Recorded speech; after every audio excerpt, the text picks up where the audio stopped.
Welcome back to First Take, coming to you live from the Seaport, brought to you by Chase on this Feel Good Friday. And I must say, this might be one of the busiest shows First Take has had all year, and I love it. We already had Tim Tebow, Eddie George. We still have primetime Deion Sanders and Amari Hardwick in just a bit. But Stephen A., what else do you have for the people? Well, just to remind them that obviously changes have taken place in the show, and as a result, everybody needs to recognize the fact that there's going to be different guys sitting across from me every day. Today it was Tim Tebow. Ryan Clark's about to come on. Swag Gould, Michael Irvin, Keyshawn Johnson, Bart Scott. They were earlier this week. Guys like Dan Orlovsky, Jeff Saturday, Dominique Foxworth, Damian Woody was also in yesterday. Kimberly Martin, Mina Kimes. The list goes on and on. But also in the world of sports and entertainment, I want that chair to be open because you got a whole bunch of people that like to get at me. They want to call themselves ready to debate and what have you, or ready to have discussions. This chair is open for the sports world and the world of entertainment, especially pop culture as well. Feel free. You want some, come get some. It's not a problem. Nobody's hiding this way. So I just want everybody to know that. And as this show continues to move forward, to recognize the fact that you and I will be a constant, but you'll see moving parts throughout with all the great contributors that we've had for the show throughout the years. They'll still be a part of this, along with folks in the world of sports and entertainment. They'll be on the show, too. So just get ready. Keep it coming. Let's keep doing what we're doing. And speaking of getting at you, Stephen A., here is our next challenger. Uh-oh. Can I ask a question for a second here? What color blue is that you're wearing? LSU, you see it. Did you just bring up LSU? Watch your mouth. You understand? Oh, you better watch your mouth. Look at me. Look at me. It's my show. Oh, look at me. Look at me. You were wrong and I was right. But you were wrong. What, Stephen A.? I let you finish. It's apropos because when you try to come at me, things happen. That was coming. Bad things happen.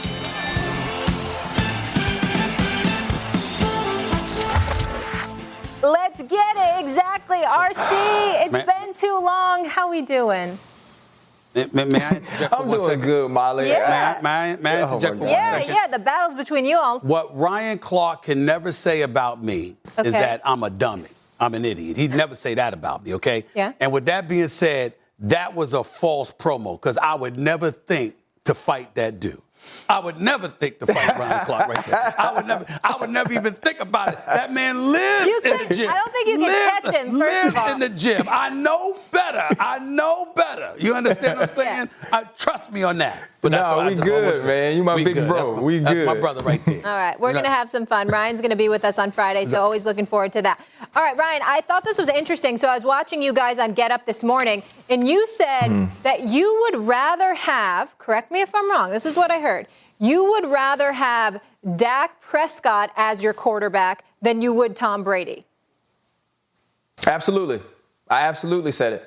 And I know people are going to be like, well, Tom Brady has 7 Super Bowls and he's been to double-digit Super Bowls. And I get all that. But Ryan, you only talking about this year, right? Here and now. You only talking about this year, I'm talking about this year going forward.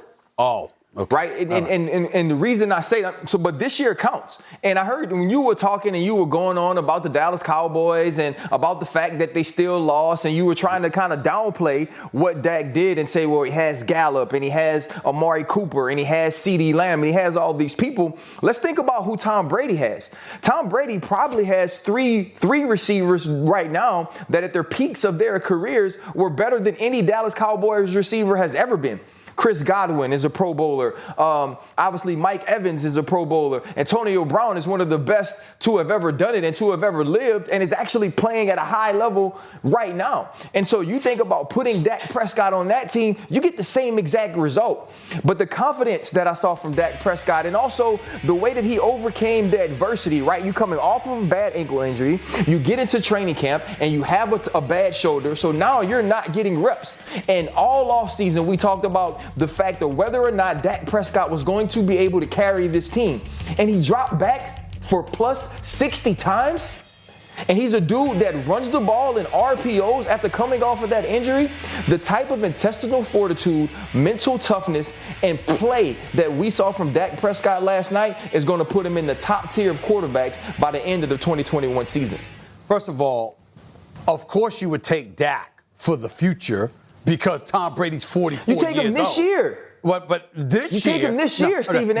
That's why I asked you. As I started off when you started, I said, "Are you talking about just this season?" You said this season moving forward, and I'm saying moving forward. The moving forward part, of course, you would take Dak Prescott. Tom Brady's 44 years old, but this season, this season. Let's just talk I know about what you're about to do. I know what you're about to do. What am I you doing? about to twist. You about to try to twist my words, right? Lord. Because you've been getting killed all week. Michael Irvin killed you on Monday, right? The Swagoo came and killed you on Tuesday. So you've been getting killed all week. We did. Listen, first of all, Michael Irvin is still recovering. He might actually get a haircut next time around because he was struggling so much. He was starting to look like Don King because I put it on him. That was Monday. Swagoo, he knew what time it was and getting all upset and emotional Tuesday. Wednesday, Keyshawn tried something. I had to get on him. Bart Scott tried to get philosophical. I had to get on him. Damian Woody came in here with a dingy shirt under his regular suit shirt and his nice suit. Okay, he got his feelings hurt. Kimberly Martin tried to be all smooth and get help from Molly. That didn't work. And then I even got Molly upset because she brought up UConn.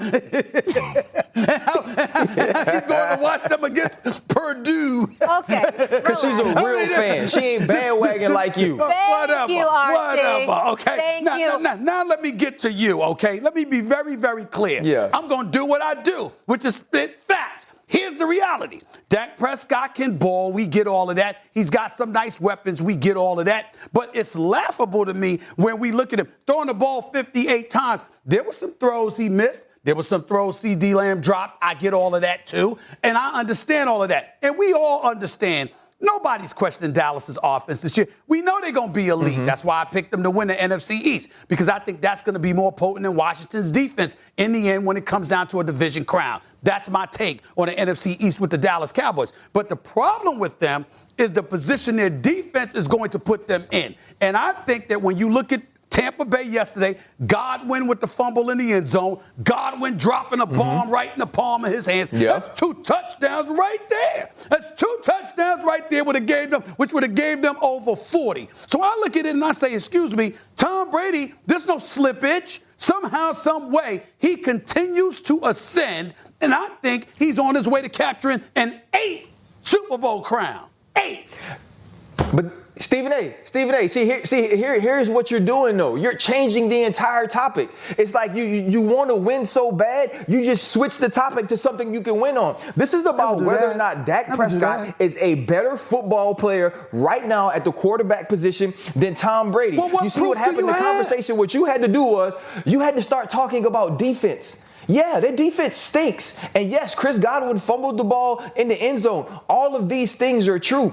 But Dak Prescott, if you take Dak Prescott and you make him the Tampa Bay Buccaneers quarterback, that team still wins a Super Bowl. I'm just telling you this. If Tom Brady plays for the Dallas Cowboys, they're a worse team. You haven't shown me any evidence that Dak Prescott is a better quarterback than Tom Brady right now.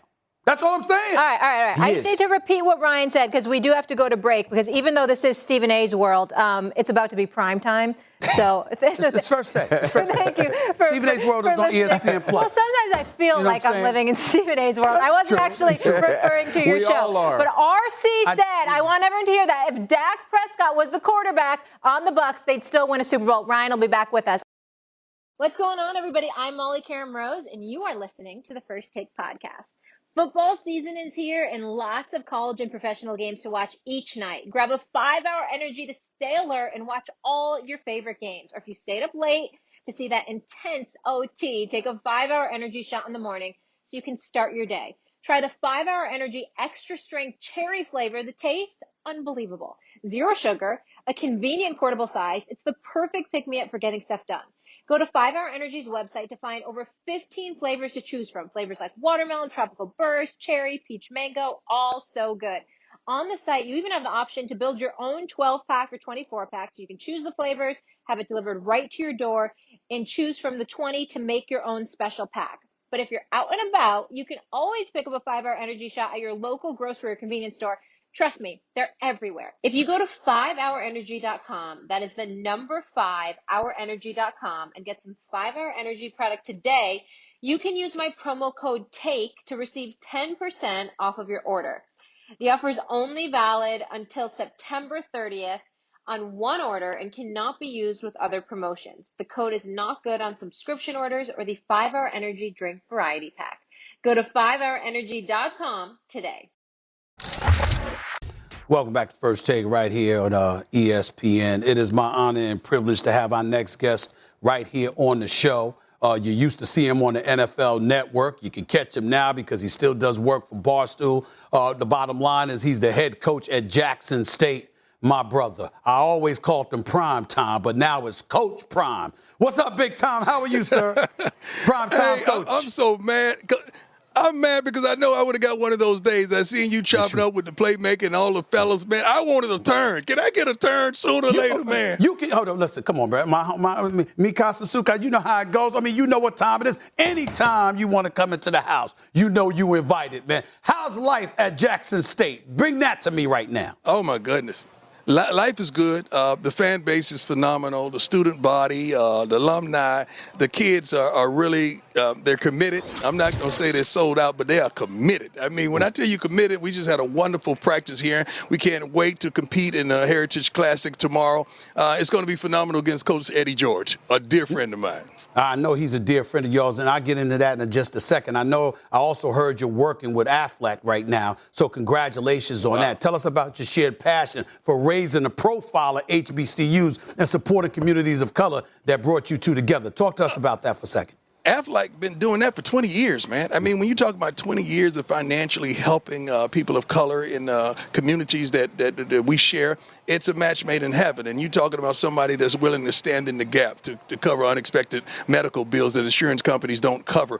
And that's what we're doing. We're trying to stand in the gap and balance the playing field, level everything, and warrant that attention. Like the attention you're giving us right now is so good for not just Jackson State, but for all HBCUs. You know, it's interesting that you bring that up, and I really appreciate you mentioning that because that's something that's near and dear to your heart. Obviously, you've always wanted to coach, and you've been coaching kids on the prep level, on a high school level for quite some time, and I recognize that. When you took this job, everybody said, whoa, Prime Time going to Jackson State. Should have been a head coach at Florida State as far as I'm concerned. That was your alma mater. But you were very, very ecstatic that you got the job at Jackson State. And just being a whole part of that HBCU family. Why was that so important to you?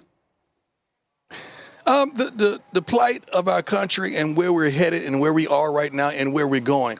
Just having an opportunity to be a person of influence, a person of prominence, a person that can challenge the status quo, and even your network, to challenge them to do right when wrong is acceptable. I'm thankful, man. This is a wonderful opportunity that God has afforded me, and I'm taking fully advantage of it because our kids deserve it. You know, thinking about you and a lot of the issues that you brought up, one of the issues you brought up just the other day is that you had a kid stand up and show his name on the back of the jersey, and you pointed out how the SWAC needed to do that more with these players. You've been willing to attack a lot of issues. You brought that up. You got upset at the media because some people didn't want to call you Coach Prime. I'm your brother. And you coach Prime now. You coach Prime. I'm still going to always see you at Prime Time. So much so I'm almost allergic to having you on in the daytime because Prime Time don't belong on in the daytime. That's how big time he is. But nevertheless, you coach Prime. Explain to our audience why it was so important to you that distinction was highlighted. Coach Prime instead of Prime Time. Because you made a big deal out of it. I totally agree with you. But I want you to tell the audience why.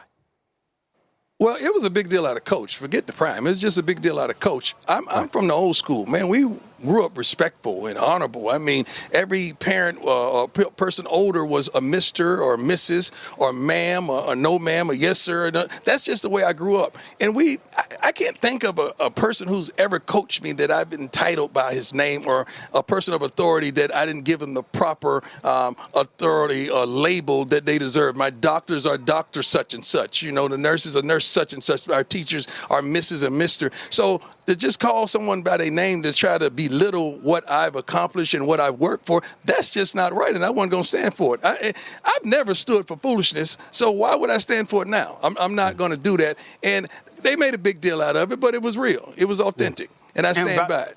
And regarding the names on the jerseys, you highlighted that. Why? Man, you know when I got to Florida State, how much it meant to see that jersey hanging in my locker with my family name on it. I mean, because when I left, I told my mama, you're never going to have to work again. I'm going to make enough money. You're going to have to retire one day. And that family name meant something to me. And to see these guys out there working their butts off, committed and submitted to your university, to the alumni, to the fan base, to the student body, doing their homework. Sometimes they having jobs that Power 5 kids don't have to have. And you can't even put their name on the back of the jersey so the mama or the father or grandma and them could distinguish, that's my baby. She got to say, my number 19 is my baby. No, put that name on the back of their jersey. That name means something. So if when we bypass minimal stuff like that, we're going to bypass other things like that. These kids deserve it. I just want to fight for every darn thing they deserve. If they get it in Power 5, we should get it too. Jackson State is going up against Tennessee State tomorrow night, 7 p.m., ESPN 3 in Memphis, Tennessee, 32nd Annual Southern Heritage Classic. Primetime, Coach Prime, Deion Sanders is going up against Eddie George, his buddy. What does it mean to you to see Eddie George coaching in HBCU? Oh, man, that's my man. That's my friend. That's one of my confidants. I love it. And before he got the job, he called me and asked me a few questions. And I assured him that he was more than ready and more than prepared. He's going to change more than the outcome of a football game. He's going to challenge those young men, to be assets to their community. And for us to, and we're not playing in the game, but for us to coach against one another and stay on a stage like this challenged other guys that I played with, that I know they have a desire and a want to coach and take men to yet another level. This is just the beginning. Coach George and I and so many others that are in the HBCU level that are doing a phenomenal job should be recognized as well. We're just getting the bulk of the attention, but you have some guys that are doing a phenomenal job out there that played in the NFL as well. Coach, let me transition to the NFL. How often have you had an opportunity? Did you have a chance to watch that game last night? Cowboys versus the reigning defending Super Bowl champions? I did. And what thoughts did you walk away with, sir, in the aftermath of that game? I fell asleep at the end of the game, but I heard at breakfast this morning that they gave Tom Brady the ball with a minute or something left. Like, why would you do that? Who does that? Where you do that at? But I'm happy that the Cowboys fought and they put up they should have won. Basically, they should have won. They just had some key errors, key mistakes, and pivotal, vital moments of what I'm told at the conclusion of the matter. But it was a good football game. I'm happy that's the way we set the stage in the NFL, and that's what we expect from here on. I'm happy that football is back. Massive crowd there, obviously. The players were excited. All of us were excited watching on television. How important is it to see, or was it to see that kind of climate, that kind of environment last night for NFL football, considering as a nation what we've been through the last 18 months? Wonderful, ecstatic. Unity is what I saw. I didn't see any racial climates, any ignorance or adolescence. I seen just unity. I saw the same thing at the Southern Blossom Classic last week in Miami. That's what I saw. It's something that about sports just brings us together. We don't think Tom Brady is white. We don't think he's black. He's Tom Brady. We don't think Dak is white, Dak is black, Dak is this. That's Dak Prescott, man. That's the Dallas Cowboys. That's the Tampa Bay Buccaneers. That's the Tennessee State. That's the Jackson State. That's what we see, and that's what sports does for us. So that's why I love this darn game, and I love what sports does for our country, man. I really do. Before I let you get on out of here, Eddie George is your man. He's your brother, but he's coming for you tomorrow night. What's Jackson State going to do about that, bro? What's Jackson State going to do about that? He coming. He coming, but I'm here. He's coming, but I'm here. And I want you to know something, and this is what I'm going to challenge. He's coming, but I'm here. My people know what that means. And let me tell you this. And when it goes down, I just need y'all, because we playing on your network. Right. Just put us on the ticker. Okay. How much does it cost to put us on the ticker? Can we get on the ticker? I just want to know the scores, baby. Give me the scores of HBCU. I'm going to make sure you're on the ticker. Put us on ESPN. Put us on the ticker. I'm going to make sure you're on the ticker. I'm going to make sure you're on the ticker, Prime. That's all I need. Coach Prime, I'm going to make sure you're on the ticker. All right. Make sure I'm on it. Steve and they say we're going to be on the ticker. That's right. Count on it. You can catch Coach Prime. Love you, man. You can catch Coach Prime on Barstool Sports platforms. Coach, love you, man. Thank you so much for being on the show. Wishing you nothing but the best. You know that. I appreciate you, boss. All right. More First Take. Back in a minute.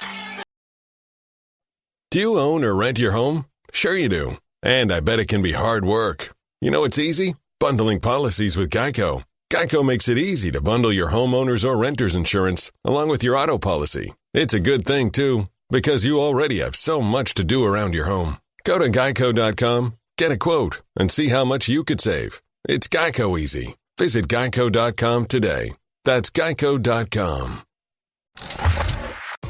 Now, I know we all live in Stephen A's world, at least most of us around here, but right now it is time for Molly's Deal, brought to you by DraftKings. And in case you didn't know, I'm the nice one on the show. So I want to see all you at home win and get paid. And that is the objective in Molly's Deal. Let's work. Ryan Clark, Stephen A., are we ready? Perfect. Sure. S.A., Ready. you're up first. Will Russell Wilson throw for 2 or more touchdowns? Yes, absolutely. He's Russell Wilson. I have no doubt that he'll pull that off, especially with DK Metcalf and, and the crew. I'm not worried about them at all. I think that he'll do that. All right, easy money, let Russ cook. All right, RC, will Justin Jefferson have 100 or more receiving yards? Absolutely. I mean, is this even a question? This is a dude that had over 1,400 yards last year. Also, he's an LSU Tiger, and you know how we do. He's a great route runner. Kirk Cousins understands that he was the guy that can play. Did he just say we know? Yeah. Did he just say he's an You know LSU how Tiger? we And do. you know how we do? RC, Have you watched LSU? You know Adam Thielen's there too, so a little dicey maybe. Listen, Adam Thielen was there last year too, Molly. The number 1 receiver from the Minnesota Vikings is Justin Jefferson. I agree with that. And we will see it again this weekend against the Bengals. Okay, a rookie looking like a vet. All right, Stephen A., which team will have, well, now he's not a rookie anymore. Which team will have more pass attempts, Miami Dolphins or New England Patriots? I think the New England Patriots. I think if you're the Miami Dolphins, I'm not sure how sold you are on Tua Tagovailoa, who you're thinking about moving. I definitely think that Mac Jones is going to be throwing the football more, particularly with those weapons that Bill Belichick brought him in this offseason. Yep, they got the 2 tight end sets happening again, like the good old days, Henry and Smith. And teams threw the fewest passes against New England last season. They have the number 1 defense. Stephen, I'm with you on that one. RC, which pair of teammates will have more receiving yards? Jarvis Landry and Odell Beckham Jr. trying to have a redemption year, or would you go Tyreek and Travis Kelce, friend of the show? I'm definitely going Tyreek and Travis Kelce. And the reason you have to do that is because if the Cleveland Browns want to win, they're going to have to run the football, and they're going to have to move the ball down the field that way and use Jarvis and Odell when it's time, not force the football to them. And, the Kansas City Chiefs, they went out and protected Patrick Mahomes so he could have time to let the Cheetah and Travis Kelce do work. And you better believe they'll do work this weekend. Yeah, Browns 18th ranked defense. I was surprised it was actually that low. Stephen A., will Matthew Stafford throw 2 or more TDs? He's throwing 2 TDs. Cooper Kupp, Robert Woods, Deshaun Jackson, as far as I'm concerned, when healthy, still one of the elite deep threats in football. That brother can fly. And with Matthew Stafford throwing the football, yes, 2 TDs to Stafford. Absolutely. I believe in West Coast Stafford, and especially injuries to that backfield at well. From 30 for 30 Podcast and The Undefeated, the life and legacy of South LA rapper Nipsey Hussle. I'm Justin Tinsley, senior reporter for The Undefeated. In this 4-episode series, I explore the shared experiences of life as a black man in America with Nipsey's brotherhood of NBA players. Life is a marathon. You got to keep it going. Hustle and motivate. If that ain't like the ethos of being an elite athlete, I don't know what is. This is The King of Crenshaw. Listen now on Amazon Music or wherever you get your podcasts. This is Rex Ryan. And I'm Bart Scott. We've both been at ESPN for a bit now, but man, it has been a long time since we've been together. Actually, since you were playing for me in the league. Yup, every Sunday night during the season, Coach and I are coming together for ESPN's newest NFL podcast. Every Sunday night, all season long, we'll take the first crack at breaking down the week in the NFL and who's accountable. Organized Chaos with Rex Ryan and me, Bart Scott, available wherever you get your podcasts. It is my pleasure to welcome in our friend to the show, actor, artist, former Georgia Bulldog, Omari Hardwick. Omari, it's so good to see you. It's so good to be seen, especially by you and A, Molly. This is family for me. Nice to be back home for me. What's up, Big Tom? I before we get into some sports talk, because we only got it, I miss you, bro. It's good to see you, man. I want to know what the hell you've been doing. Every time I turn on a new movie or TV show, I'm seeing something great from you. What's going on with you these days? Thank you, brother. Well, we came out of COVID and we went right into this piece called Pieces of Her with Toni Collette, Gil Birmingham, respectively. And that'll come out, I guess, sometime next year. It's on Netflix. And then I went right into a movie with the Halle Berry, which was a beautiful, beautiful movie as well. John Ortiz. And that movie's called The Mothership. And that'll soon come as well. And now I'm about to go work with J-Lo. And we're doing a really beautiful piece called The Mother. So I went from The Mothership to... Time out. Hold on. No, I heard Halle Berry and J-Lo. You know Halle Berry, first of all, I heard Halle Berry and J-Lo. You are very talented. You know I'm a huge fan. But Halle Berry and J-Lo. Okay. Yeah, that's it's not, everyone wants to be in Laurie's world, not Stephen A's anymore. That's right. Do you know how much I love J-Lo? Let me just tell you this, Omari, okay? People would be like, who's your celebrity crush? It's not a man. It's Jennifer Lopez. Well, you and about 70 other million people, left and right. I mean, 100 million. People love her. But it'd be nice. It's my first time working with her. We've never formally met, Molly. So if there's anything you want me to pass along to her upon meeting, or do you want me to say something to her? No. I can pass it on word. No. She is an inspiration. Hold on. What I will say is this. Stephen A's world is pretty nice. It ain't Omari Hardwick's world. No. Oh, no. It's not that kind of world. Let me transition back to the world of sports real quick, my man.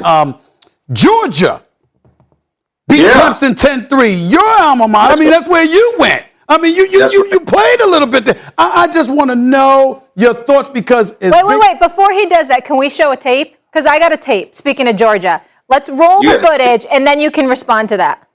What do you have, Molly? I got something for you. There he is.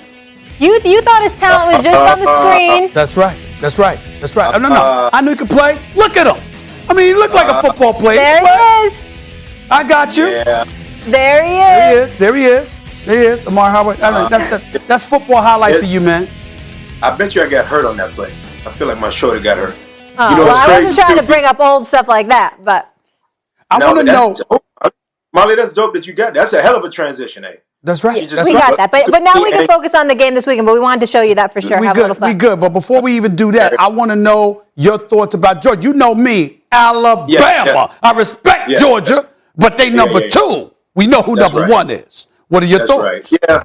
Yeah, right. You know what's crazy, too, because in terms of, obviously, the SEC, as you know, defensive prowess will always be the thing. Defense wins, but we can't do anything unless we get, a bit more offensive. And a bit is perhaps an understatement. You're dealing with SEC, so there's no way, if we don't figure out a way to put points on the board, that we could contend not only with the number one Crimson Tide, but also 1 to 5. Anybody else in that top 5. So we got to figure that out. I talked to one of the coaches after the game, B. Gant, and he and I had a really good talk about it. I love what our defense did. I mean, obviously, that's pretty impressive. Clemson is not necessarily the Clemson of old, but we got to figure out the offensive thing, which I think we will. I haven't talked to Kirby and the guys yet, but I'm figuring out what game I'm going to go to.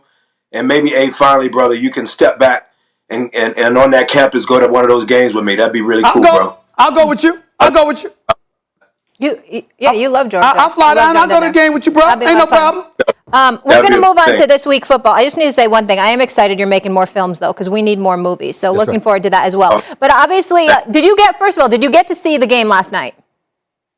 No, I didn't get to watch it. Okay, so we won't go there. So we'll preview. The Cowboys looked amazing. Stephen A. cannot believe how amazing. But I saw ESPN cover. Obviously I saw the highlights of the game. So you can go there. You know what I was trying to really watch? Yeah. I was trying to figure out. What I wanted to figure out was, of course, everybody who is going at Dallas about, the quarterback situation, whether that situation needs to be sort of restructured or whatnot or what have you, whether the defense can hold. I was really trying to see if Ezekiel could get down. I tend to really think he's one of those throwback running backs, and I think he could be really special. And I just don't know if he's caught that thing yet that really, makes you go, okay, I'm fully invested. This guy's one for the ages. And so I was really, and watching the highlights, I was trying to figure out what is the thing that Ezekiel is missing. Is it the line? Is it vulnerability there? Who knows? But I think at the end of the day, you got a Tom Brady who knows how to read offenses like Gronk said he's been playing for 80 years, Molly. So yeah, you got a Brady. He's been playing for like 80 years. He truly knows how to figure out every defense on the go. You know, in live action while you're in the midst of the audible, he's already audibling another audible. So it's pretty amazing what he's able to do. But it was pretty good. I mean, I got to say, respectively, Dallas did what they needed to do against Tampa Bay, or whatever they're trying to call Tampa Bay, a little bit down the street from where I'm living right now. So I thought it ended up the way that it should have ended up. And it was a good kickoff for this second year after COVID NFL season kickoff. So I thought it was a good start up for us. Let me say this to you, my brother. Number one, I ain't worried about Ezekiel Elliott. Ezekiel Elliott, they weren't going to run the football last night against that front seven, particularly with Zach Barton, his offensive guard, being out. So I expect big things from Ezekiel Elliott, but I still got Tampa Bay repeating as Super Bowl champions. You got Tom Brady and 22 returning starters. That's what I got. What you got? Is there a problem with that? No, I don't have a problem with it. I'll tell you why. Because we saw what your man did last year without pretty much a preseason. He didn't even really have a preseason. And to your point, 22 returning starters, damn, that's a whole team. You're talking 11 on one side of the ball, 11 on the other. So Tom Brady obviously being the epicenter of that 22. I can't argue that point at all, I'm not going to argue with you on that. You guys want to pick some games? Yes, sir. Let's do it. All right, let's do it. Let's pick some games real quick, Amari. Amari, you go first. We'll go Bears, obviously, versus the Rams. Obviously, Rams have a new quarterback in Matthew Stafford. Who do you think is going to take that one? Oh, I got to go with my UJ alma mater. Molly, I got to go there. We started out talking about between the hedges. I got to stay between the hedges in my thoughts, literally and figuratively. And Matthew Stafford of the West Coast will be a juggernaut to deal with. It would be like if Michael Jordan, was able to get in that wide-ass open West Coast offense that he never was able to benefit from. So, for me, Stafford, and now all the tools that he's got there, that just bodes to be a pretty dangerous situation there. Shout-outs to Sony Michel for finding his way over there as well, a fellow Georgia dog as well. But I think Stafford's going to really get down, and I got them taking that. The Bears' defense seems a little, they brought Quinn over, but Quinn's got to figure out how to get down with such a mountainous Mac in talent. And the two of them should be able to rock out together. So we'll see what happens. But I think the Rams are going to take it. A couple of things. Number one, I love the fact that he brought up Sony Michel. Amari knows a whole lot of players in the National Football League and the NBA. Number two, only thing I would say to you is this. I agree with you about the Rams and Stafford. Until you brought up Jordan and Stafford in the same sentence. No. I wouldn't do that. I didn't mean it as a as a galaxy versus a country. But if Stafford being analogous to somebody that can get a bit more wide open in the offense that he's in versus where he was in Detroit, then my point was the galaxy called Michael Jordan, and getting down in the West Coast offense back in the day, we would have seen an even more galactical in size Michael Jordan. So I think that what we'll see in Stafford is I think it'll be interesting to see what he can do, because he's one of the only quarterbacks that's done what he's done, but hadn't ended up anywhere even near the show. So that was the reason for the asinine comparison that I made. I got it. We're gonna run through a couple of more quick predictions before you get on out of here. Go ahead, Molly. What we got next? What game we got next? Let's go Dolphins-Pats. And this one's exciting, guys, because the AFC is finally up for grabs. We're going to see Tua versus Mac Jones performing in his first start. Who you got, Stephen A? You're up first. I'm rolling with the Patriots. They in Foxborough. Okay, their defense has returned. I believe in Mac Jones, all right? I believe in their running game, and I believe in Bill Belichick. Now, I love me some Brian Flores. I'm a fan of his and Chris Greer, and I love some of the weapons that they've got, particularly on the offensive side of the ball. But if you have questions at your quarterback position, to me, you're not beating Bill Belichick. Yeah. I'll go, I think A makes a great point, Molly. Yeah. I'm going opposite in the sense that, I was talking to my doctor this morning. I was getting some work done, just chiropractic work, trying to help my shoulder out. And he made a great point. He said, Tua was number one at Alabama. At some point, Mac was below that. And so maybe intrinsically, there might be this moment, and maybe Molly can relate to it. There's that moment where you feel the competition. You feel the reality of, hey, man, I'm going against the guy that I was above him at some point, and now I'm going against him. And Tua perhaps has more to prove, let's say, this weekend versus that person who played underneath him. And in terms of B-Flow, you got to admit, Flo knows the defense. If he knows any defense, he knows the Patriots defense. That's true. So we'll see. But Belichick to ever do it. I mean, he's the greatest behind play calling, and Belichick is Belichick for a reason. So for sure, but nothing better than I'm gonna go with Miami on that. I'm gonna go with Miami. I think they get in Foxborough. I think they sneak one in. Yep. All right. Nothing better than going to the chiropractor and getting adjusted, though. Nice crack. Saints Packers, Stephen A. It's that bad man versus Jameis Winston. What do you like about that one? It's nice. I appreciate Jameis Winston. I truly do. But last time I checked, he's not Drew Brees, but Aaron Rodgers is a bad man. And he's still got Devontae Adams. He's still got Marquez Scantling. He's got Randall Cobb back. He's still got Aaron Jones in the backfield. I'm going with Aaron Rodgers in Green Bay to roll into New Orleans and beat the Saints. I'll take 1.2 seconds, Molly, in acquiescing the thought of our dear beloved A and the fact that he's not Drew Brees. I'm rooting for Jameson because I'm always rooting, especially for a young African-American quarterback now in a position to have to fill the space of one of the greatest 10 quarterbacks of all time. But to A's point, you got one of the top 5 across the way, and that being Aaron Rodgers. And, I think if Kamara can get going, then maybe it'll be an interesting game, but I'm definitely going with Aaron Rodgers and the Packers. Yeah, no Michael Thomas. 30 seconds here, Amari. Seahawks, Colts, Russell Wilson, Carson Wentz looking for redemption. I'm kind of good. I got to be honest. I think Russ, sometimes they do better when Russ is running the ball, which is weird to say because obviously he's just an incredible quarterback. And perhaps, I don't know, A would probably get mad at me as my big bro and calling him underrated. But at times, he can be underrated. But I believe that Carson, who people, of course, you got fans that it's polarizing with Carson. You got fans that really rock with him. Then you got others that go, I don't know. But I really believe that that defense of the Colts is going to be hard to contend with. And I really think I'm a rock with the Colts on this one. I'm a rock with the Seahawks for this big reason. Russell Wilson is Russell Wilson. Metcalf, Tyler Lockett, and the crew, Carson and the boys, they still there. Here's the biggest thing. Last time I checked, Carson Wentz missed some time. Had his foot surgery and whatever. He's just getting back. Okay. Plus, you've got you got a guy that's got to distance himself from the team. Remember, he's not vaccinated as well. I think they got problems in Indy right now. They'll get over it. But immediately week 1, I'm going with Seattle. I got to be quick here because we only have 30 seconds. But, Amari, that was a lot of fun. I can't wait to see your new projects. And obviously, you played football. You really know it. So please come back and join us again. Hopefully in person. All the best to you and your family. Same to you and yours. Tell Jalen I said what up. Hey, I love you, and I'll see you in L.A. On you, pal. No doubt. All right. Perfect. Peace. Thank you.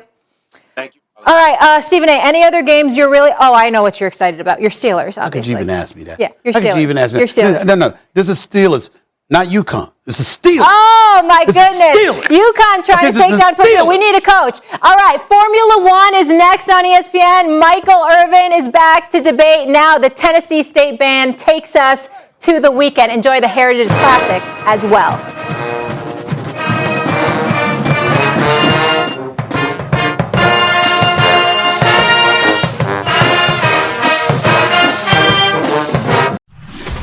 ESPN College Football Podcast is now 5 days a week. Hosts Kirk Herbstreit, David Pollack, Kevin Negandhi are back, joined this year by Matt Barry, Paul Feinbaum, Booger McFarland, Joey Galloway, and me, Reese Davis. From weekend reaction on Monday mornings to ranking reviews on Tuesday nights to game previews late in the week, the ESPN College Football Podcast has it covered Sunday through Thursday by the voices and perspectives you'll want to hear from. Listen wherever you get your podcasts.